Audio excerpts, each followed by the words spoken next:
ഷാഫി പറമ്പിലിന് മർദ്ദനമേറ്റ സംഭവം സംസ്ഥാനത്ത് വ്യാപക പ്രതിഷേധം. UDF പ്രതിഷേധ സംഗമം വൈകിട്ട് നടക്കും. പോലീസ് നടപടിക്ക് പിന്നാലെ ഷാഫി പറമ്പിൽ എംപിക്കെതിരെ കേസ്. പോലീസിനെ ആക്രമിച്ചെന്ന് FIR. 692 പേർക്കെതിരെയും കേസെടുത്തു.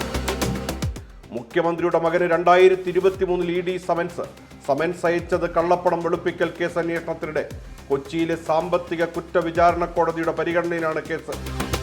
ശബരിമലയിലെ കണക്കെടുപ്പ്. ജസ്റ്റിസ് KT ശങ്കരൻ പമ്പയിൽ സ്ട്രോങ് റൂം പരിശോധിക്കും. സംസ്ഥാനത്ത് ഇന്നും പ്രതിഷേധം. 15 ലക്ഷത്തിന്റെ ബൈക്ക് വാങ്ങിയത് ദിവസങ്ങൾക്ക് മുമ്പ്. പിന്നാലെ കാറിനായി വഴക്ക്. കമ്പിപ്പാര കൊണ്ട് അച്ഛൻ്റെ അടിയേറ്റ് 28-കാരൻ ICU. പിണറായിക്ക് അമിത്ഷായുടെ ഉറപ്പ്. ഇടത് തീവ്രവാദത്തെ നേരിടാൻ കേന്ദ്ര ഫണ്ട് തുടരും.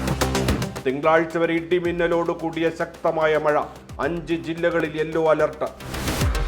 ചൈനയ്ക്കെതിരെയുള്ള വ്യാപാര യുദ്ധം കടുപ്പിച്ച അമേരിക്ക. 100% അധിക താരിഫ് പ്രഖ്യാപിച്ച് ട്രംപ്.